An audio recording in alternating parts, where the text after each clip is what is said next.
Maxwell on the beat.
Shalom, shalom, Israel. Welcome back to another edition of World History According to the Bible. My name is Shamar Yah, and to my left, Shahad Ahmad. all praises to the Most High. We are going to be going over Judges tonight. Judges chapter 1 through 5. A little bit of this history, understanding, some of the history of our nation, our dealings with the other nations, the judgment from the Most High God. You get a lot of insight how the Most High moved in these history, chapters, a lot of the standard that he had for Israel, the requirements, the death, the war, all in that history. So without further ado, we're going to start off at Judges chapter 1 and verse 1. Now after the death of Joshua it came to pass that the children of Israel asked the Lord, saying, who shall go up for us against the Canaanites first, and fight against them? So during the time that we were in Egypt, right? We're in Egypt for like 430 years, 80 of which is actually captivity. We get delivered. The deliverer at that time is Moses and his brother Aaron, right? Moses is the direct mediator between the Most High and the people. Moses leads the children of Israel through the wilderness, being a spiritual guide as well as a priest, until Aaron and the actual Levitical priesthood is established. But this is what they're doing amongst the people. After Moses dies, then comes Joshua. And Joshua is now that mediator. And the Most High tells Joshua, I'm going to be with you like I was with Moses. Now we're in a time where Joshua has died, right? And so Israel is now established in our land. However, because we no longer had that level of mediator, oftentimes we would utilize judges for the law. And there was quite a few wars to not only get to actually establishing ourselves in the land, there were quite a few wars to defend it. Go ahead. Verse 2, and the Lord said, Judah shall go up. Behold, I have delivered the land into his hands. Mm-hmm. And Judah said to Simeon, his brother, come up with me into my lot, that we may fight against the Canaanites, and I likewise will go with thee unto thy lot. So Simeon went with him.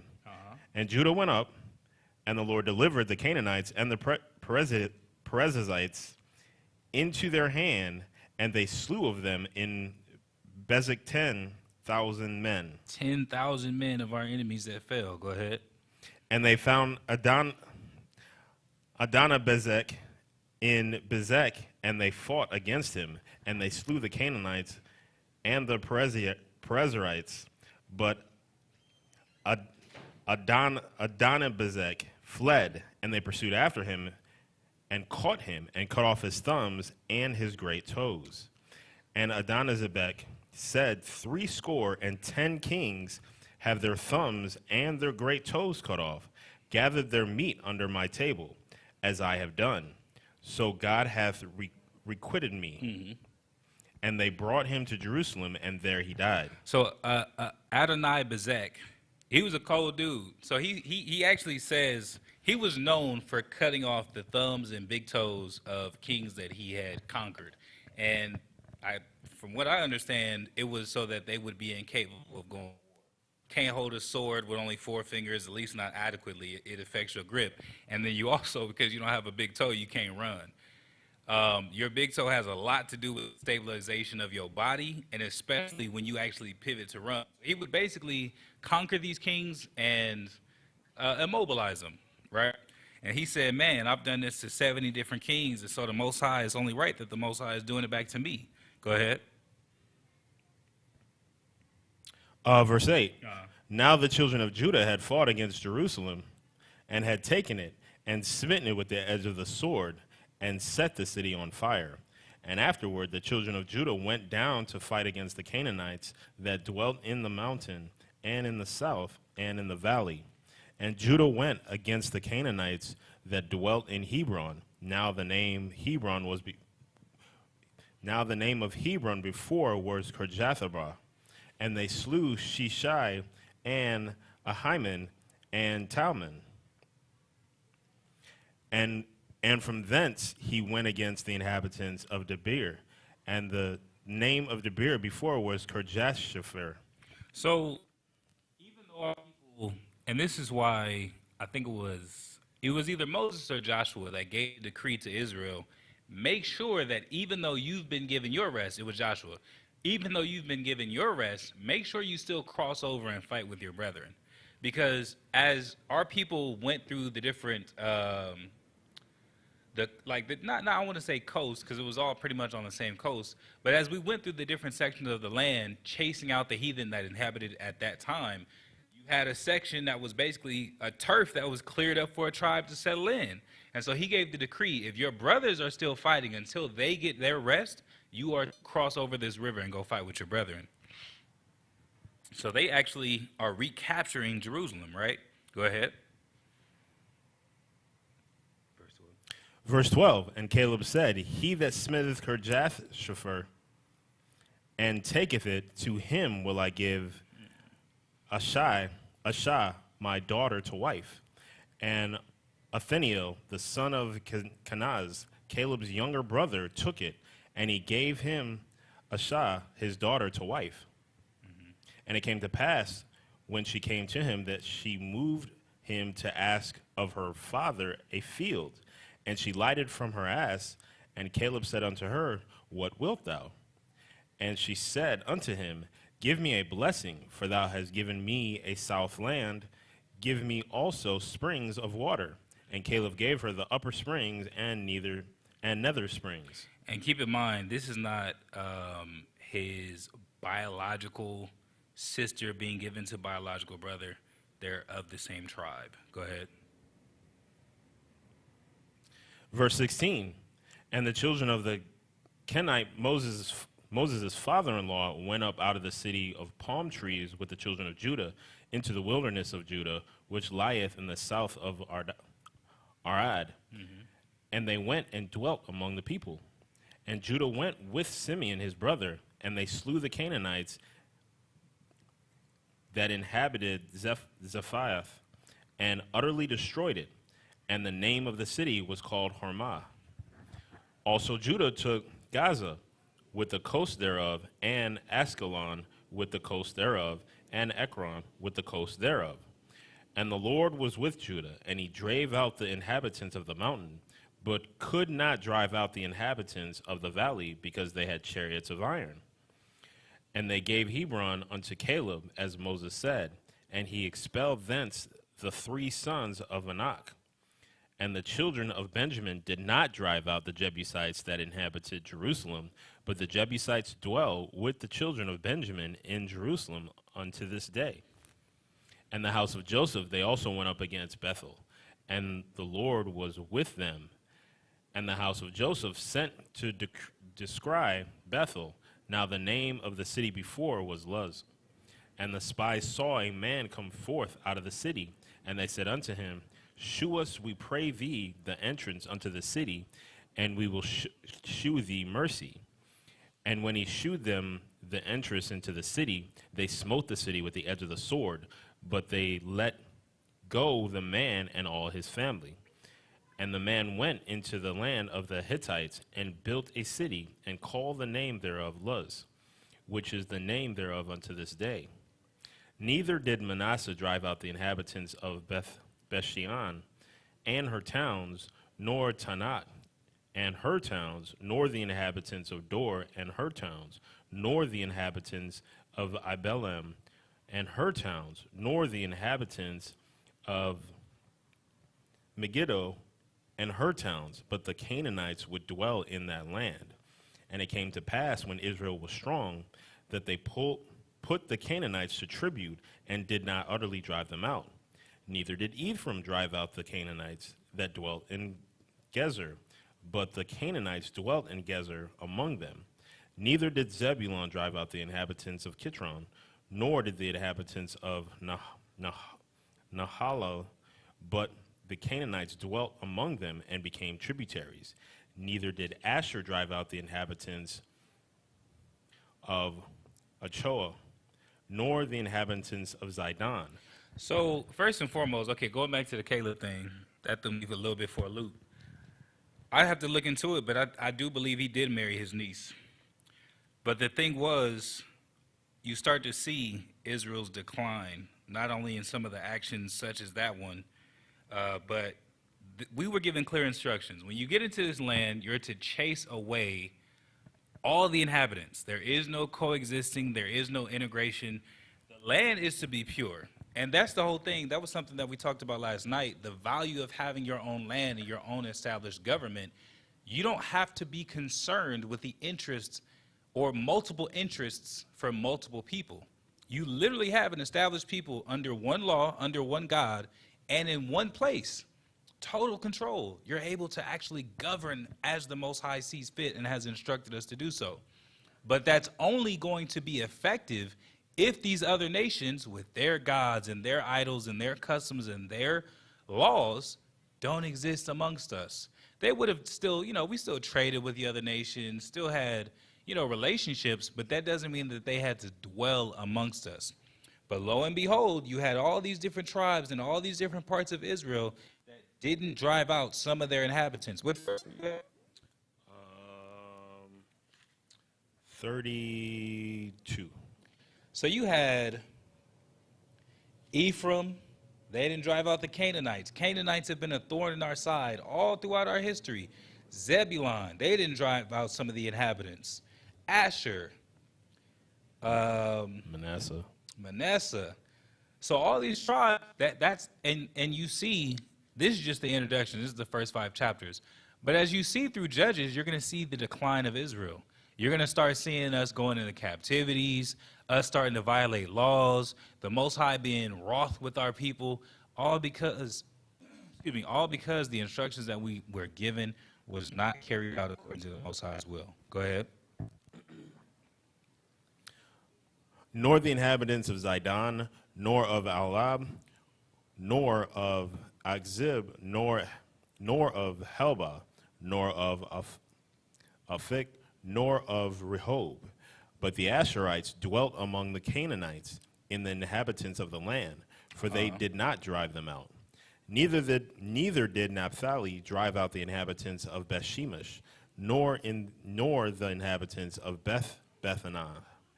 But he dwelt among the Canaanites, the inhabitants of the land. Nevertheless, the inhabitants of Bethshemesh and of Bethanath became tributaries unto them. And it was this same behavior or actions that caused King Saul to no longer be king. Oh, well, I know you said to kill everything, but I bought the best of the best, and I'm going to offer this as a sacrifice, and I'm going to do this for you and that for you. But that wasn't the instruction. The Most High said, drive out all these nations, unless they're going to be a thorn in your side. And if you allow them to stay, when you cry unto me, I'm not going to try and sit up here and defend you, because you literally allowed them to stay when it was in your power to uproot them. But look at Israel. Look, what are we focused on? Well, they're going to be tributaries. We can have some money already coming in. They got these taxes, and the whole time they on the verge of unionizing, rebelling, influencing people, because now we next door neighbors to the heathen. That's the problem. But keep in mind, this is after the death of Joshua. Where's the righteous leadership? Israel's kind of, we got some instructions. We got some level of discernment. Caleb is still alive, but Israel's slowly starting to fall apart. Go ahead. Verse 34. And the Amorites forced the children of Dan into the mountain, for they would not suffer them to continue down to the valley. But the Amorites would dwell in the Mount Heres, in Aijalon, and in Shalabim. Yet the hand of the house of Joseph prevailed, so that they became tributaries. And the coast of the Amorites was from the going up to Akarabim, from the rock and upward. Go ahead. This is Judges chapter 2 and verse 1. And an angel of the Lord came up from Gilgal unto Bochim and said, I made you to go up out of Egypt, and have brought you unto the land which I swear unto your fathers. And I said, I will never break my covenant with you. And ye shall make no league with the inhabitants of this land. Ye shall throw down their altars, but ye have not obeyed my voice. Why have ye done this? So the Most High is watching, and he's seeing tribe after tribe go back on the covenant and the agreement, and he sends an angel. He sends a messenger. And he like, man, I just got through. And this is one of the things that is an unfortunate and common reoccurrence. The Most High just got through delivering us from Egypt, right? We walk out of Egypt with Moses. He parts the Red Sea. The Egyptians get killed. It's a great victory. There should be nothing but celebrations. Immediately into the wilderness, Moses takes too long. What do the children of Israel do? Go off into idolatry. Moses comes back, gets rid of the idol, destroys it, guides the children of Israel into the land. We lose faith. Then we have to walk 40 years. We get out of this, right? All of those who were there when the Red Sea was parted, minus the children, they've now passed away. The men of war are gone. Totally new generation. We're under Joshua. We're going into the land, and as we're finally claiming our birthright, right back to the same offense, not following instructions, not trusting in the Most High, doing what we want. So the Most High sends an angel like, man, I just brought y'all out of Egypt. Look at all the things that I've done for you, and I told you I'm not going back on my word, and I haven't gone back on my word. I'm doing everything that I said, that I'm upholding everything that's in this covenant, but why have you done this? Go ahead. Verse 3. Wherefore I said, I will not drive them out from before you, but they shall be as thorns in your sides, and their gods shall be a snare unto you. And it came to pass, when the angel of the Lord spake these words unto all the children of Israel, that the people lifted up their voice and wept. And they called the name of that place Boshem, and they sacrificed there unto the Lord. So all throughout the scriptures, I don't know, there are certain times where I see a key event, and I'm like, man, if that would have never happened, this wouldn't have happened, this wouldn't have happened. It's just a timeline of events that explains exactly why we are where we are. And it all makes sense when you go over the history. No wonder we're here. No wonder we're in captivity. No wonder we had this insurrection, this problem, this war, this loss. We got the instructions. The angel was like, man, but just like the Lord said, he said, okay, well, if y'all want them so bad, you can have them. I'm not going to chase them out now. He delivered all these nations into our hands to where the wars, not to say they were easy, because they were still war, but they were guaranteed victories. There was no guesswork. There was no, oh, man, I hope we all make. Maybe there may be some casualties, maybe. But we're for sure, as a whole, as a nation, going to be victorious in this battle. We had the guarantee. And yet and still our people rebelled with really no incentive. Just, I don't know, just didn't feel like driving them out or just wanted some tribute. I don't know. But these are the mistakes that led to where we are. Go ahead. The other nations probably had like really strong social media campaigns and convinced them that it was better to come together. They must have did something. Verse 6. And when Joshua had let the people go, the children of Israel went every man unto his inheritance to possess the land. And the people served the Lord all the days of Joshua, and all the days of the elders that outlived Joshua, who had seen all the great works of the Lord that he did for Israel. And Joshua the son of Nun, the servant of the Lord, died being 110 years old. And they buried him in the border of his inheritance in Timnathheres, in the mount of Ephraim, on the north side of the hill Gaash. And also all the generation were gathered unto their fathers, and there arose another generation after them, which knew not the Lord, nor yet the works which he had done for Israel. And there goes another thing. Hold on, real quick as a precept. Just give me Proverbs 22 and 6.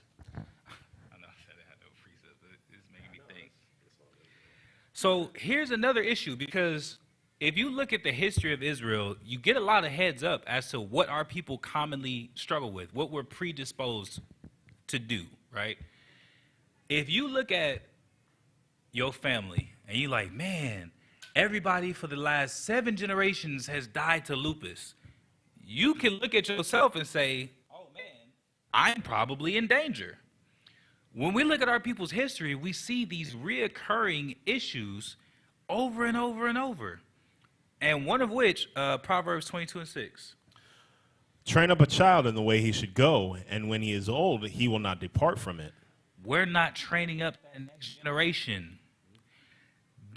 Now, the issue back in Judges, you had Joshua and Caleb. They were children when the Most High led the children of Israel out of Egypt, and they were children in the wilderness. They had grew up in the wilderness, right? Now they're grown men. They already seen all these incredible things. Nobody has to come along and teach them, instruct them, and say, look, this is why we have to have faith in the Most High. They've already seen the miracles. They're convinced. However, their legacy is dying with them. The works of the Most High is dying with them. The records of these miracles is dying with them. So the people served as long as they had Joshua, because Joshua had that vision. He has those memories of watching the rebels getting swallowed up in the wilderness. He has the memories of watching the serpents. He has the memories of the sea being parted. But are the children being taught? So lo and behold, another generation rises up. And we're not talking no crazy amount of time. Joshua was, anywhere between 40 and 50 when the children of Israel finally got into the land? Because he was a child. So let's just say he was 5, walking out of Egypt, 40 years in the wilderness, he's 45. He is leading and active in Israel until he's 110. What is that, 55, 65 years? 65 years. 65 years later, maybe 70, 80 years later, the children don't know nothing about the Most High. Why? And the reason why I say this is so important, I see a lot of Israelites. You know you Israel, you got the fringes on, you got all the Israelite paraphernalia you can get your hands on, and then your children don't even have on fringes. Children they don't even understand what we doing. Well, is this this the day we can't eat? Like, damn. Okay, a little bitty child, okay, that you might have to teach them 5, 6, 7 times. I've seen teenagers ask that. Dad, is this the one? I'm like, damn, bro, you been here longer than me. True story. That's wild. This is when I was a teenager. I'm like, man, what's going on? But guess what? They don't have that connection if they're not taught. They're not going to have that understanding as to why it is we're doing what we're doing. And they say if you can figure out why, you can figure out anyhow. Mm-hmm. But if you don't even understand why, you'll never find your how. So these children, they didn't learn. Go ahead.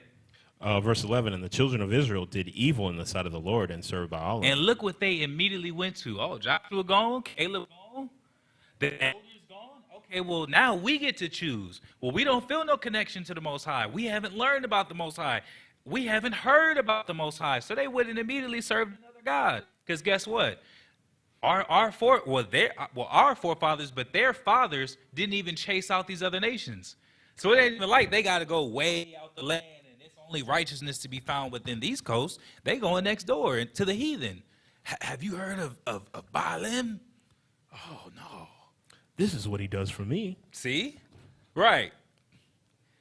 And then they get convinced and they're enticed and they're interested and it sounds good and then it'll happen just that fast and just that easy. Go ahead. Verse 12, and they forsook the Lord God of their fathers, which brought them out of the land of Egypt, and followed other gods, of the gods of the people that round about them, and bowed themselves unto them, and provoked the Lord to anger. It said, where were these gods to be found? He said, of the gods of the people that were round about them.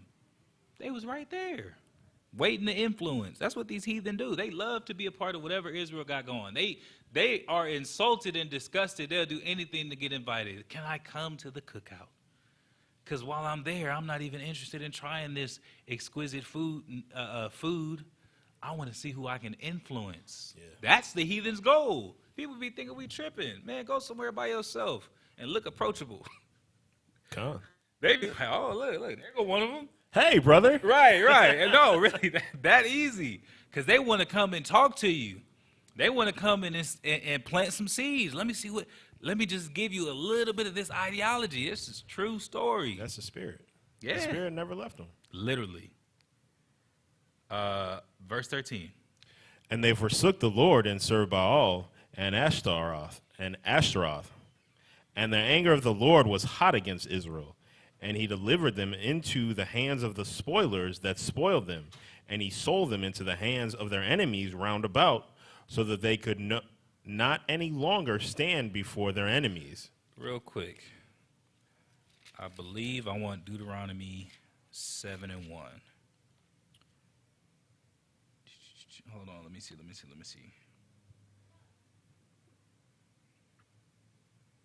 No, that's not what I wanted. Basically, and I'm going to try and see if I can find it real quick, but basically the Most High tells you that is an important part, but no, there's a specific part where the Most High says he made the nations to test us. Okay. Literally, that's the purpose. When you read Second Ezra, that's why Ezra was asking, like, man, what's going on? Let me see if I can find it real quick.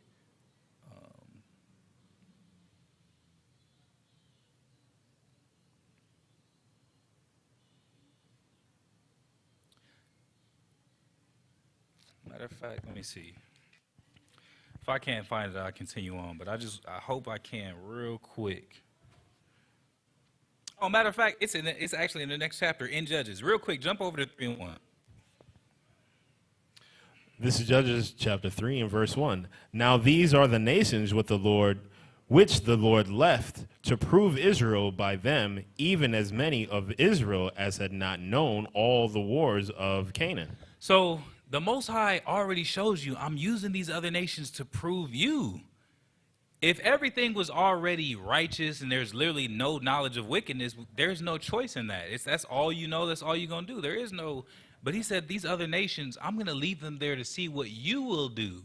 This is a test of your integrity, of your faith, of your devotion. And this ain't even exactly the one that I was looking for, but it serves its purpose. That's what these nations are for. So as we sit up here,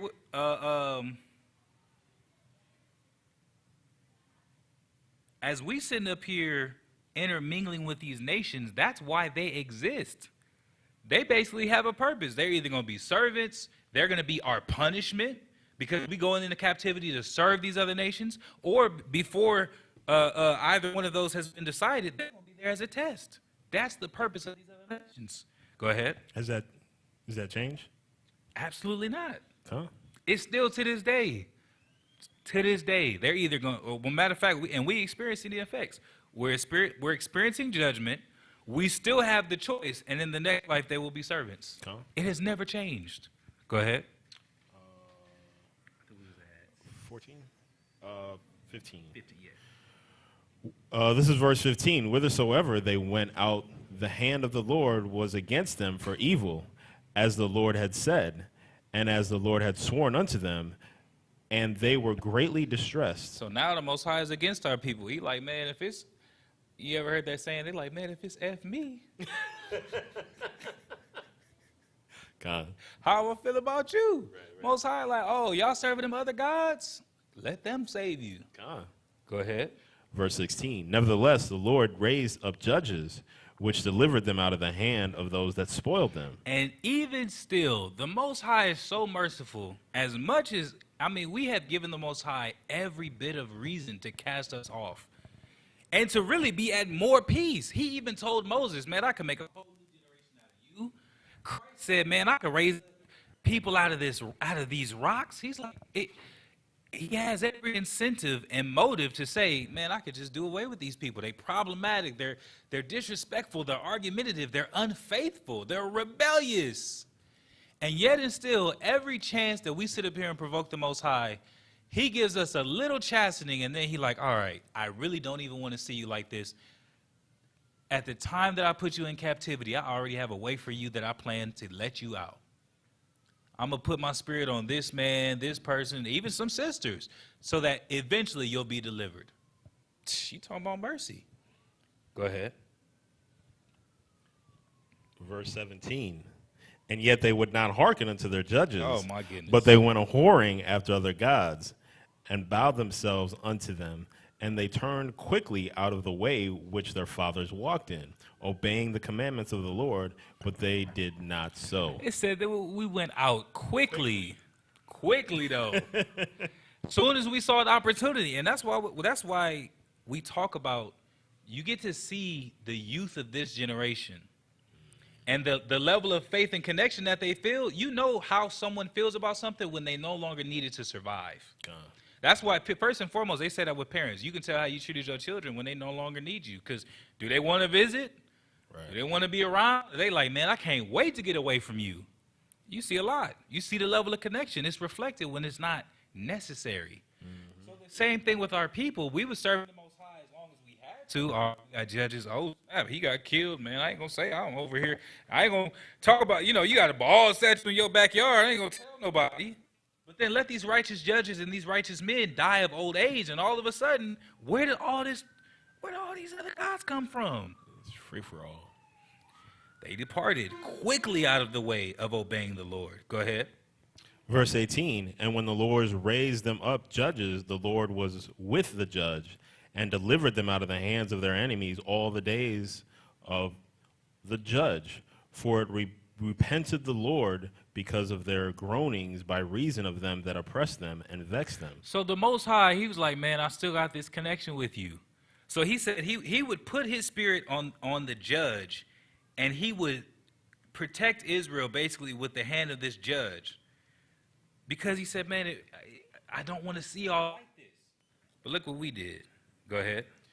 And it came to pass when the judge was dead that they returned and corrupted themselves more than their fathers. Good Lord. In following other gods to serve them and to bow down unto them. They cease not from their own doings, nor from their stubborn way. And the crazy part about it is, I mean, we got real life examples. We looking at how the Most High has delivered our people, and we must at this point, my test, we must at this point be able to say, oh man, when our fathers were serving the Lord, that's how we even got into this land. I'm sitting up here going through the records, they wasn't even taking losses. We done had 3 battles in the past year and lost all of them. Something's going wrong. They still never piece it together. Just stubborn and serving an idol, which has no voice, no response. That's how you get them God works in mysterious ways type of mentalities. You don't even know who the Most High is. You pray for rain in January. It don't rain till November. You like, man, you praying to an idol. It just so happens that it was going to rain. These deities have no power. Only the Most High was able to do these things for our people. Go ahead. Verse 20, and the anger of the Lord was hot against Israel. And he said, because that this people had transgressed my covenant, which I commanded their fathers, and have not hearkened unto my voice, I also will not henceforth drive out any from before them of the nations which Joshua left when he died. That through them I may prove Israel whether they will keep the way of the Lord to walk therein, as their fathers did keep it, or not. Therefore the Lord left those nations without driving them out hastily, neither delivered he them into the hand of Joshua. So the Most High was already set in his mind. He said, all right, when my people come into this land, I'm going to drive out all these nations. Because the reality is, it's much easier to be righteous if all you know is righteousness. Come on. It's much easier. If you surrounded by righteousness, you hear righteousness, you see righteousness. You got to really go out of your way to do something wicked. Because you're going to be influenced either way, right? So the influence should be righteous. So the Most High already understood that, and he was like, all right, he always tried to set us up for success. Like a father with a son. I'm going to set you up with all the things that you need in order to be successful. And as soon as you get the ball rolling, it should roll eternally, essentially, right?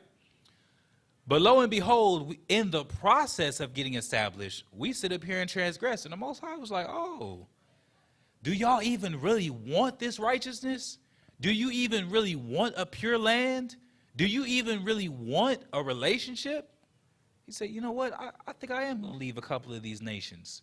And let me see what you really want. You ever had a relationship with somebody, you like, man, I feel like well, you get to a point where you start to realize, like, man, maybe I've been doing this.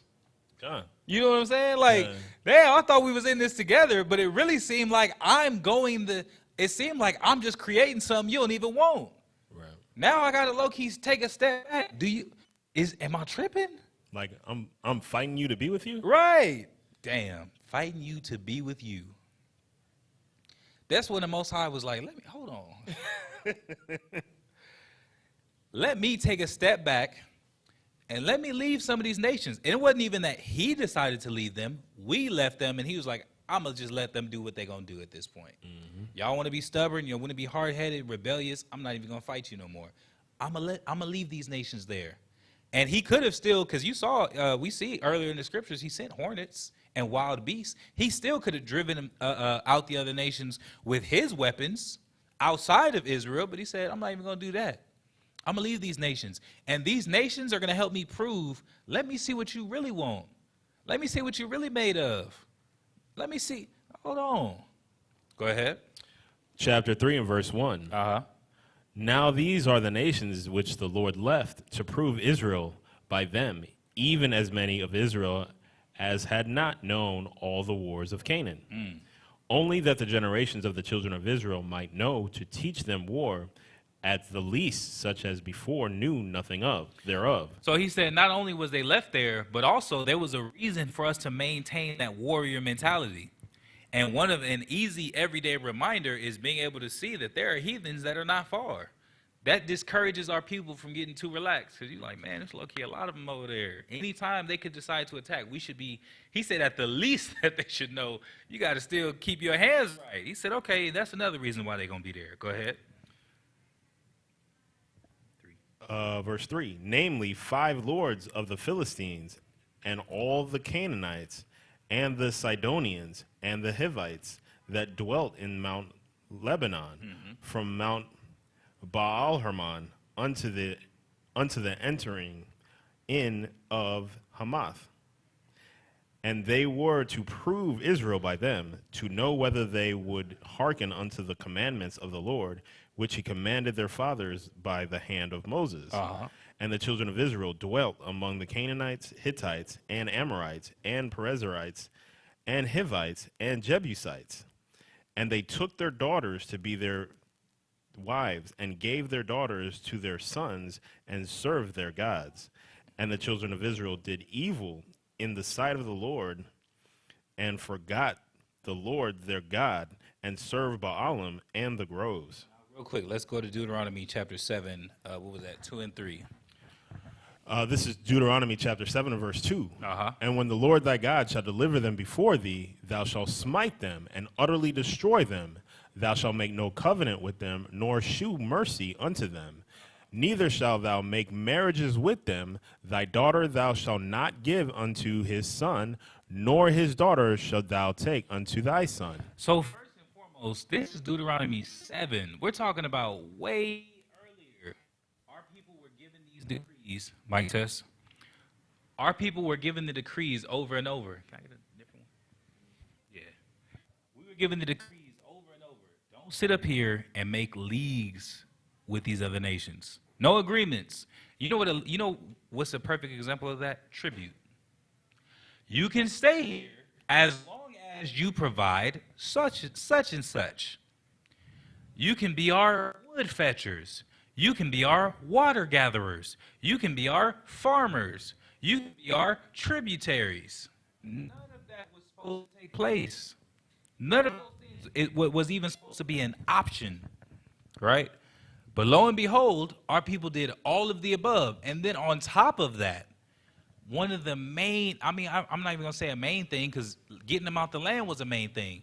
But on top of that, to make it even worse, not only are they amongst us and have a certain level of access they're not supposed to have, but now we're intertwining our family and our bloodlines. Mic test. Literally giving away what was given to us to them. And to that effect, if an Israelite has a daughter and she marries a heathen and he leaves his daughter everything he has, who's going to end up with everything he has? The heathen. The heathen husband. He's going to have the right. He got a valuable well in Israel. Everybody within a half-a-mile radius, they all come to this well. Now within a generation or two, that well belongs to a heathen. Guess what the heathen going to do? Oh, man, a shekel a bucket. Right. Now, not only is it not free and Israel don't have access to these resources, you give the heathen an occasion against us, an opportunity to gap us, essentially, with resources and wealth. But even more important than that, it said that what? We serve their gods. That's a problem. You look at Kamala Harris, right? Everyone's saying that she was only Indian. I believe her father is actually a Jake. Her father is a so-called Negro man. Her mother's Indian. But if you see the pictures of her, she follows her mother's customs. She in the traditional attire. She got the dot on the forehead. She learned the customs of her heathen mother. That's the whole thing. But look at this. She's in a position of power. So if she's being influenced by the heathen but in a position of power, and now take this to Israel, one of our kings or our queens or our nobles in a position of power but influenced by the heathen, whose policies are they going to enact? Whose interests are they going to serve? It's not going to be, it's going to be a conflict of interest. Because whose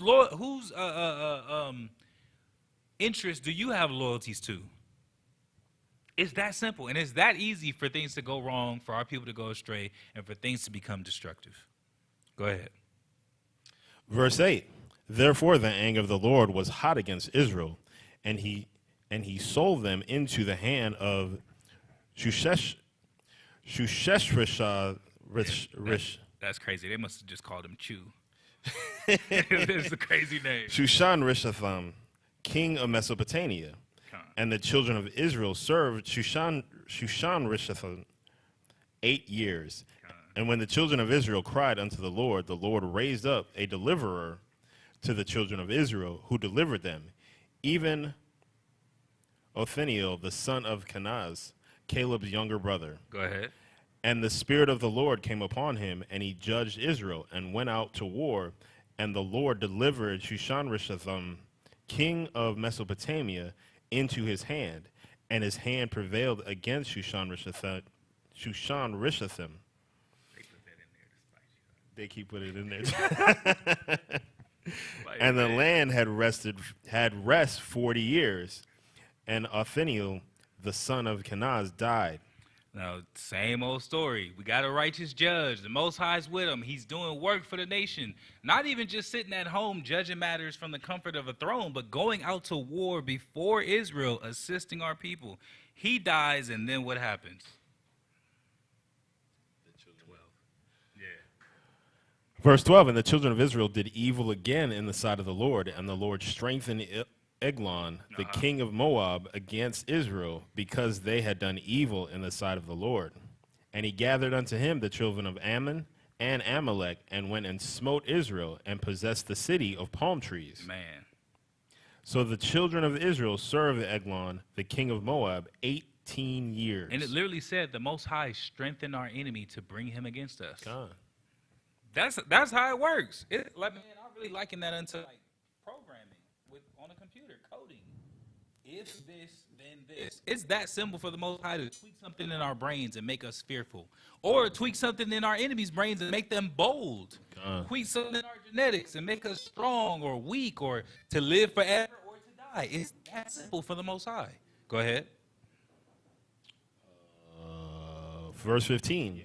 But when the children of Israel cried unto the Lord raised them up the deliverer, Ehud, the son of Gera, a Benjamite, a man left-handed, and by him the children of Israel sent a present unto Eglon, the king of Moab. I don't know if it's just me. I don't know if this is dark humor, but I think this is one of the funniest stories in the Bible that's coming up. So first and foremost, the Most High's mercy, the Most High keeps saying, okay, I'm going to put my spirit on this man. He's going to deliver Israel, judge Israel, go to war for Israel. He dies, and Israel is just scattered. Then he bring up another deliverer, same thing, dies, and Israel scattered. It's over and over and over. But yet the Most High is still so merciful, he's still bringing up deliverers. What makes it funny to you? Because no, look, because it's an assassination story by an assassin, but it's funny, and I can't. It's something about it that like brings humor to it. Okay. First of all, you got to give me a trouble. I just think that this is one of the funniest stories, and I think that let's just read it. Let's just read. Con. All right. Where are we at? Verse 18. No. Oh, no. That's too far. 15? 15. Yeah. But when the children of Israel cried unto the Lord, oh no, we read that. 16. But Ehud made him a dagger which had 2 edges of a cubit length, and he did gird it under his raiment upon his right thigh. So it said that, I don't know if we read the bottom of 15, it said he sent a present unto Eglon, the king of Moab. So he had that heat on his hip. He got it on his right thigh. Go ahead. And he brought the present unto Eglon, king of Moab, and Eglon was a very fat man. Uh-huh. And when he had made an end to offer the present, he sent away the people that bare the present. Go ahead. But he himself turned again from the quarries that were by Gilgal, and said, I have a secret errand unto thee, O king, who said, keep silence. And all that stood by him went out from him. He like, man, I got a secret to tell you. I can only tell you. You got to send everybody else that's in this room out. This is really, really private. And he brought him a present. So he like, okay, we cool. Go ahead. And he had came unto him, and he was sitting in a summer parlor, which he had for himself alone. Mm-hmm. And he had said, I have a message from God unto thee. And he arose out of his seat. And I also think that's one of the coldest lines, Man. mafia style. You know how they be like, Tony Soprano sends his regards. Right, Bow. right. And he was like, hey, man, I got a message from the Most High. He was like, what is this? Go ahead. And he had put forth his left hand and took the dagger from his right thigh and thrust it into his belly. He took it off his hip this way. Bow. Hit him in the stomach with it. Go ahead. And the heft also went in after the blade. Oh, Salakia. And the haft also went in after the blade, and the fat closed upon the blade, so that he could not withdraw the dagger out of his belly. And the dirt came out. Mm-hmm. Then Ehud went forth through the porch and shut the doors of the parlor upon him and locked them. When he was gone out, his servants came, and when they saw that, behold, the doors of the parlor were locked, they said, surely he covereth his feet in his summer chamber. So Ehud, the way that he delivered Israel was via assassination. He hit the king in the stomach with a dagger. The king was so fat he couldn't pull the dagger back out. Right. He whole half of the dagger go. Whole half. He probably barely got his You're right. He couldn't even get the dagger back. So he like, man, I'm leaving the evidence. Right. And then he locked the doors. And so his men come. And they're like, oh man, okay, the doors are locked. He must be in there chilling. Go ahead. Verse 25, and they tarried till they were ashamed, and behold, he opened not the doors of the parlor. Therefore they took a key and opened them, and behold, their Lord was fallen down dead on the earth. And he had escaped while they tarried, and passed beyond the quarries, and escaped unto Sirath. It's like this. You know what that makes me think of? Assassin's Creed. Con. No, every time I read it, bro, You that's know what I I'm think of. saying? Yeah. Look. Men of culture. Con. No, but if you don't know, it's literally a lineage of assassins that have been throughout history, and they go through all these different kingdoms and like some of these prominent events that have actually taken place in history. A little bit of fantasize of the event, how it took place, the assassin that was responsible. That's basically what that franchise is. But it's inspired by stories like this because our people was really moving like this. Hit him with the hidden blade, got out of there, locked the door, left for hours. Now they like, okay, he must be chilling. So much time went by, they like, dang, bro, like, it looked bad if we go in, but it looks even worse if we stay out this long. We ain't gonna have no type of answers for nobody. They opened up the chamber and found him dead.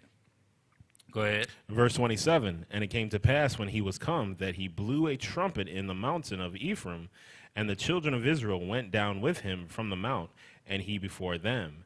And he said unto them, follow after me, for the Lord hath delivered your enemies, the Moabites, into your hand. And they went down after him, and took the fords of Jordan toward Moab, and suffered not a man to pass over. Go ahead. And they slew of Moab at that time about 10,000 men, all lusty, and all men of valor, and there escaped not a man. So these is the most honorable that Moab had to offer. Children of Israel was laying them out. Go ahead. So Moab was subdued that day under the hand of Israel, and the land had rest 80 years. Man, and think about the beauty that we must have experienced for that time. 80 years that Israel is at peace. And this is since the time that Jacob walked into Egypt with the 70 souls, this is the first time that our land has actually had peace. Right. All the way from back to Jacob himself. This is the first time our land has peace, and we're actually in our land. 80 years of it. What a time to be alive. Go ahead. Verse 31. And after him was Shamgar, the son of Anath, which slew of the Philistines 600 men with an ox goad. And he also delivered Israel. Go ahead. Chapter 4, verse 1. And the children of Israel again did evil in the sight of the Lord when Ehud was dead. Same thing. Go ahead. And the Lord sold them into the hand of Jabin, king of Canaan, that reigned in Habzor, the capital of whose host was Caesarea, that which dwelt in Harosheth of the Gentiles. And the children of Israel cried unto the Lord, for he had 900 chariots of iron, and 20 years he mightily oppressed the children of Israel. Go ahead. And Deborah, a prophetess, the wife of Lapidoth, she judged Israel at that time. And this is the crazy part, because it's like it's a whole lot of mentalities that are commonalities amongst the Israelite community as of today. And one of them is like, just don't get me wrong, our women are submissive, but it's like throwing the women to the side, treating them all any kind of way. That's not even how the Most High moves. No. That's not even what the Bible teaches. You got brothers like damn near on campaigns to, when the world is already looking at us as misogynistic. It's like, man, what are you talking about? But lo and behold, there are a number of times where the Most High has utilized a woman, and a woman of our nation at that, to deliver and help Israel. There's nothing wrong with that. You don't lose none of your masculinity. You don't lose none of your authority by admitting that there have been valuable women to come out of Israel that the Most High has chosen to deal with. Go ahead. Verse 5. And she dwelt under the palm tree of Deborah between Ramoth and Bethel in Mount Ephraim. And the children of Israel came up to her for judgment. And she sent and called Barak, the son of Abinoam, out of Kadesh Naphtali, and said unto him, Hath not the Lord God of Israel commanded, saying, Go and draw towards Mount Tabor, and take with thee 10,000 men of the children of Naphtali and of the children of Zebulun? Go ahead. And I will draw unto thee to the river Kishon, Sisera, the captain of Jabin's army, with his chariots and his multitude, and I will deliver him unto thine hand. And Barak said unto her, If thou wilt go with me, then I will go. But if thou wilt not go with me, then I will go not. And she said, Surely I will surely go with thee, notwithstanding the journey that thou takest shall not be for thine honor. For the Lord shall sell Sisera into the hand of a woman. And Deborah arose and went with Barak to Kadesh. So, you know, she wasn't actively fighting. They didn't throw no armor on her. But not only was she guiding Israel, and she gave the instructions, Barak was even like, man, I'm not even going unless you come along. And you gotta be there present. You ain't gotta throw no armor on, grab no sword, but I need you present. Your guidance in that spirit is still needful. Go ahead. Verse 10, and Barak called Zebulun and Naphtali to Kadesh, and he went up with 10,000 men at his feet, and Deborah went up with him. Let's drop down to verse 14. And Deborah said unto Barak, Up, for this is the day in which the Lord hath delivered Sisera into thine hand. Is not the Lord gone out before thee? So Barak went down from Mount Tabor, and 10,000 men after him. And the Lord discomforted Sisera and all his chariots and all his hosts with the edge of the sword before Barak, so that Sisera lighted down off his chariot and fled away on his feet. But Barak pursued after the chariots and after the hosts unto Harosheth of the Gentiles, and all the hosts of Sisera fell upon the edge of the sword, and there was not a man left. Howbeit Sisera fled away on his feet to the tent of Jael, the wife of Heber the Kenite. For there was peace between Jabin, the king of Hazor, and the house of Heber the Kenite. And Jael went out to meet Sisera and said unto him, Turn in, my lord, turn in to me, fear not. And when he had turned in unto her into the tent, she covered him with a mantle. Uh-huh. And she said unto her, and he said unto her, Give me, I pray thee, a little water to drink, for I am thirsty. And she opened a bottle of milk and gave him drink and covered him. Again he said unto her, Stand in the door of the tent. It shall be, when any man doth come and inquire of thee, and say, Is there any man here? That thou shalt say, No. Then Jael, Heber's wife, took the nail of the tent, and took an hammer in her hand, and went softly unto him, and smote the nail into his temples, and fastened it into the ground, for he was fast asleep and weary, and so he died. So she did a man. Got him comfortable, let him lay down, covered him up, tucked him in the bed, gave him something to drink so he's nice and comfortable. And then she took that stake and bow, drove it through the temples of his head. Go ahead. Verse 22.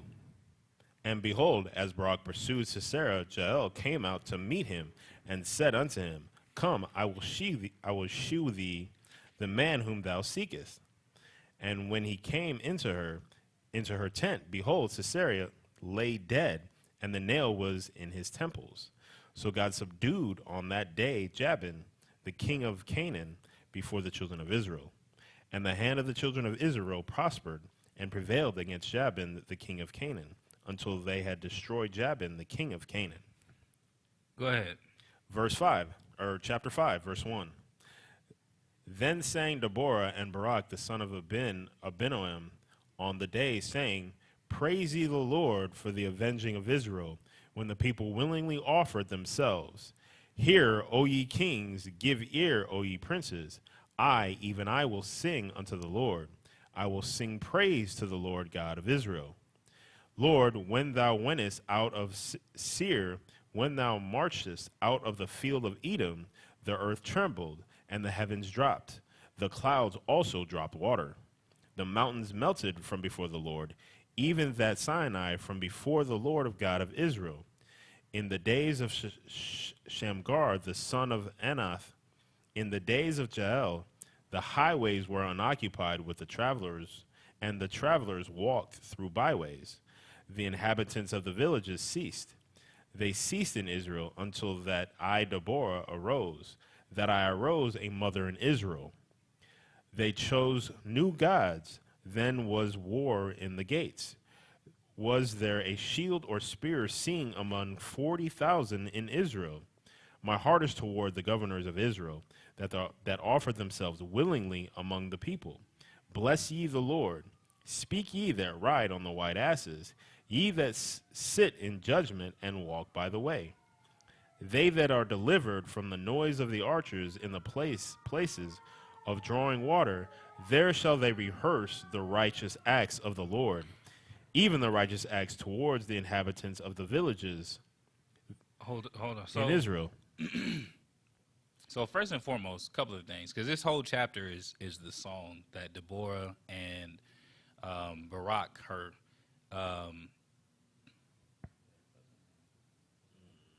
This is the song that Deborah and Barak had sang, right? Couple of things, because the whole thing is the song. The whole thing is recounting the amazing acts of the Lord, the things that he did, how he delivered our enemies into our hands. And it shows the value and the importance of music, for one, because this is also, like, you have to think, we memorize so often lyrics and music to be able to learn, and that was the value in actually producing these things for the people, so that when we say these things, we would always have knowledge and take account of the acts of the Lord, right? 2, it also talks about there we shall rehearse the righteous acts. It's a lot of brothers, you know what's crazy? It's a lot of brothers that go to this scripture not even realizing you're quoting a song, lyrics.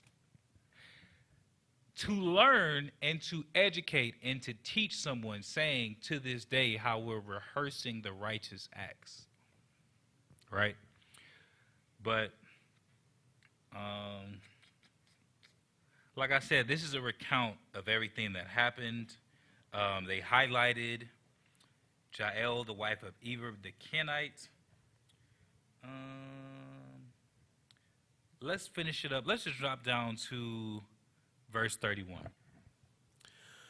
So let all thine enemies perish, O Lord, but let them that love him be as the sun when he goeth forth in his might, and the land had rest 40 years. Another 40 years. So this is also the value of righteous leadership. It's a lot of people that don't realize the value. It's not about who's cool. It's not about who's popular. It's not about who's likable. Even though that's a bonus, the reality is your leaders should always be about righteousness first. That should be the priority, because without that, it don't matter who they are or what they like or how. Everything else is going to fall apart if the leaders themselves, and especially the who you follow, is not righteous. Huh? Okay, Con. That's a huge thing in Israel, and the reality is, we like people, or we like to be led by people that are likable, that oftentimes don't have no real devotions. They don't have no. They just likable. They'd be anything and everything to be able to blend and mesh and all this other type of stuff, and then you give yourself over to a wicked leader. It's a whole lot of people that wouldn't even play, man. Let me get the keys to your car. I can't play about that, but you'll play with your salvation? Come on. Who are you following?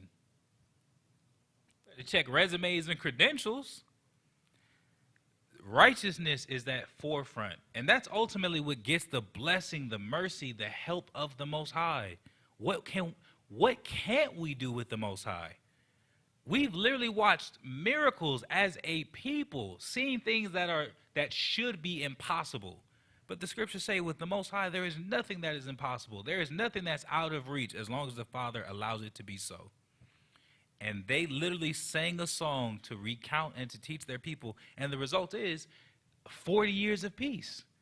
Because guess what? Guess who's singing that song? Not only the men and women that went out to fight or the people present to hear the story, they bringing that song back to the city. You got the kids singing it. You got 40 years. A whole new generation is raised up, and they have peace for a long span of time under righteous leadership. So with that being said, this has been another edition of World History According to the Bible. Something slight. We only started off with 5 chapters. I believe that this is going to continue throughout the book of Judges as the month progresses. So we appreciate the support, Israel. Yeah, it is going to continue next week. We appreciate the support, Israel. We ask that you like, share, subscribe to the channels, share the content, share these things with your family, but also educate yourself. Not just the stories that are thou shalt and thou shalt not, or not just the law, but this also gives you a lot of insight of who the Most High is. You see a lot of examples of his patience, of his mercy, of his forgiveness, and his long suffering, dealing with Israel with the same offenses over and over and over. And it is an absolute testimony of the Most High's mercies, because we still here to this day, gone off farther than our fathers, worse than the stories that we read, that we sitting up here getting mad and got more idols and worse customs than they ever did. Yet and still the Most High's mercy prevails. All praises for that. So again, we appreciate the support, Israel. We hope this has been edifying. And with that, we say shalom. Shalom.